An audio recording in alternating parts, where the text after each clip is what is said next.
UP के CM Yogi Adityanath के बटोगे तो कटोगे वाले बयान पर कांग्रेस पार्टी ने तीखा पलटवार किया है। कांग्रेस पार्टी के राष्ट्रीय अध्यक्ष मल्लिकार्जुन खड़गे ने कहा है कि बांटने और काटने का काम हमेशा सीएम योगी आदित्यनाथ की पार्टी बीजेपी ही करती है। बीजेपी देश में नफरत फैलाती है। उन्होंने ये भी कहा है कि भारतीय जनता पार्टी के लोगों को बाबा साहब के लिखे हुए संविधान पे कतई यकीन नहीं है। वो मनुस्मृति के जरिए देश को और व्यवस्था को चलाना चाहते हैं। इसलिए अगर एकजुट होना है तो एकजुट होकर मनुस्मृति को जलाना होगा। बहरहाल इस पर संगम नगरी प्रयागराज के महाकुंभ के लिए आ रहे संत महात्माओं ने तीखी प्रतिक्रिया जताई है। हमारे साथ इस मुद्दे पर बात करने के लिए किन्नर अखाड़े की महामंडलेश्वर और उत्तर प्रदेश की अध्यक्ष कौशल्यानंद गिरी उर्फ टीना मां हैं। गुरुजी, ये बताइए कि जो कांग्रेस पार्टी के राष्ट्रीय अध्यक्ष ने बात कही है, क्या कहना है इस पर? जी जो खड़के जी ने जो बयान दिया है, हमको तो इस बयान से यही लगता है कि खिसियानी बिल्ली खंबा नोचे और इनके पास अब कोई मुद्दा ना रह गया और एकदम से ये लोग मुद्दा विहीन हैं। तो इन लोग पब्लिक को भड़काने के लिए और पब्लिक को दिशा विहीन करने के लिए ऐसे बयान दे रहे हैं और ये बिल्कुल सरासर गलत है।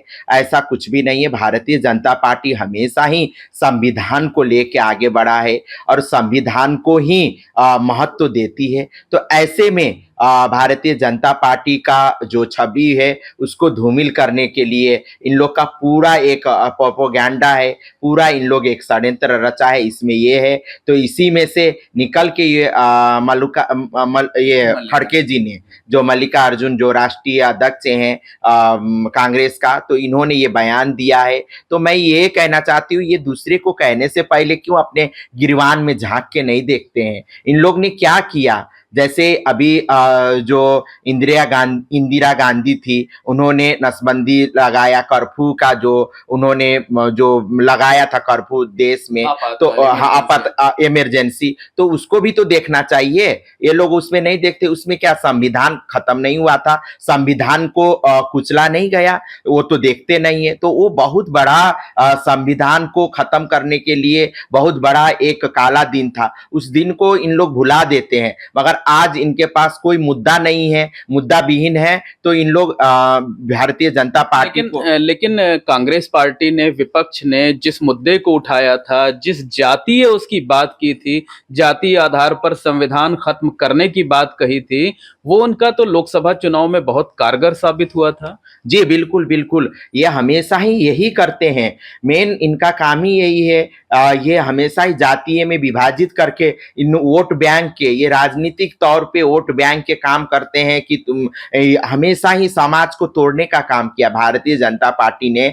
आप इतिहास देखिए, हमेशा ही समाज को जोड़ने का काम किया है। तो इसमें हमारे उत्तर प्रदेश के मुखिया सीएम हमारे योगी आदित्यनाथ जी ने जो बयान दिया है वो हकीकत में सही बयान दिया है। इसमें कोई आपत्ति तो है नहीं और इनको जो तोड़ने का काम करता है इनको आपत्ति है। तो इसीलिए इन लोग ऐसे ऐसे बयान, उल्टा सीधा बयान दे रहे हैं। तो हम यही कहती हूँ कि खिसियानी बिल्ली खंबा नोचे। तो इन लोग खिसियानी है, कुछ भी कह सकते हैं। तो मैं अभी बहुत सारे ऐसे बातें हुआ कि खटाखट, लेकिन तो ये जो बात कह रहे हैं कि भारतीय जनता पार्टी जो है वो वर्ग विशेष की पार्टी है, सिर्फ सवर्णों की पार्टी है, और जबकि कांग्रेस पार्टी वो सभी जातियों को साथ लेकर चलना चाहती है जो है वो। और वो भारतीय जनता पार्टी जो मनु का सिद्धांत है, जो मनुस्मृति है, सिर्फ उस पर काम करना चाहती है। वो पिछड़ों, दलितों को नीचा दिखाना चाहती है, उनको अपने साथ नहीं रखना चाहती है। बिल्कुल गलत है ये उनका कहना। भारतीय जनता पार्टी हमेशा ही सबका साथ, सबका विकास इस भाव के साथ आगे बढ़ते हैं। तो अभी हमारे माननीय प्रधानमंत्री हमारे नरेंद्र मोदी जी ने भी यही भाव के साथ, यही एजेंडा के साथ काम किया है। और आप देख सकते हो जो पिछड़ा है, जो अति पिछड़ा है, हम किन्नर समाज भी बहुत पिछड़ा हुआ था। जब 2014 में हम लोग का एक एक हम लोग का सुप्रीम कोर्ट से जजमेंट पारित हुआ था, नालसा जजमेंट, तभी जाके हम लोग का एक मनुष्य होने का हम लोग का पहचान मिला। तो 2014 में जब कांग्रेस का सरकार था, सपा के सरकार था, कभी भी इन लोग ने पिछड़ा हुआ सबसे एकदम आखिरी पायदान के व्यक्ति के लिए नहीं सोचा, मगर भारतीय जनता पार्टी ने सबके लिए सोचा। अभी उन्होंने हमारे जैसे किन्नर समाज के जैसे जो अति पिछड़ा है उनको भी उन लोग समावेशी करके ट्रांसजेंडर वेलफेयर बोर्ड बनाया। तो ये कहीं ना कहीं एक मैं छोटा सा ये उदाहरण दी हूँ। तो ऐसे ही समाज को हमेशा ही जोड़ने का काम किया है, कहाँ तोड़ने का काम किया है। ये मल्लिकार्जुन जो खड़गे जी का जो बयान है सरासर गलत है, मैं इसको खंडन करती हूँ, निंदा करती हूँ। ये बौखला गए हैं, इनको एकदम दिन में भी सपना देखने लगे उल्टा सीधा, इसी का ये देन है जी। लेकिन ये जो आरोप लगा रहे हैं, ये जैसे मनुस्मृति है, तो मनुस्मृति धार्मिक ग्रंथ है जो है वो,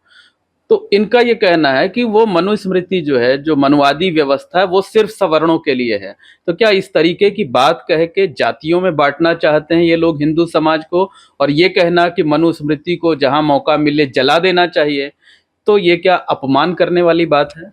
तो इनका ये सोच आप दर्शाता है। आप सभी आजकल सबको ही जानते हैं, इन लोग जो एक इनके पास कोई मुद्दा नहीं रहता है तो ये सारे मुद्दे को इन लोग ये जो दबे हुए चीज़ को इन लोग उखाड़ते हैं। और ऐसे मनुस्मृति ये तो हमारे धर्म ग्रंथ में एक इस चीज़ को लेके गया है, मगर हमारे समाज हमारे जो भारतीय जनता पार्टी है हमेशा ही संविधान को ही सर्वोपरि मानते हुए आगे बढ़ा है, हमेशा ही संविधान को संविधान के रास्तों में ही चला है। तो फिर ऐसे बात करना, ऐसे बयान देना हम सोचती हूँ कि ये पागल हो चुके हैं, ये कहीं ना कहीं इनका मानसिक संतुलन सही नहीं है। तो ऐसे बयान वही लोग दे सकते हैं जिसका मानसिक संतुलन सही नहीं रहता है, वही बयान दे सकते हैं। मतलब ये हिंदू समाज को जाति के आधार पर, जातियों के आधार पर आपस में बांटने की कोशिश है।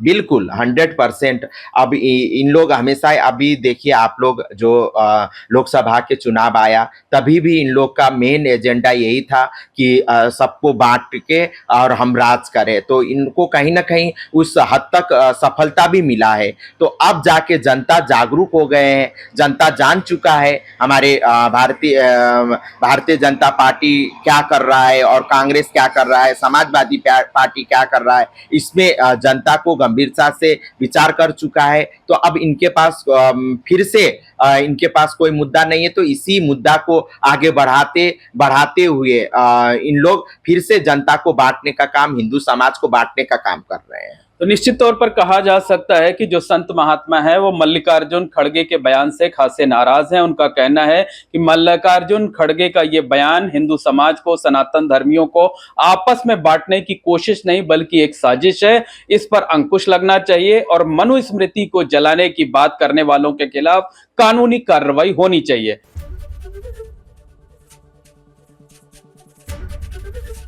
एबीपी गंगा, खबर आपकी, जुबान आपकी।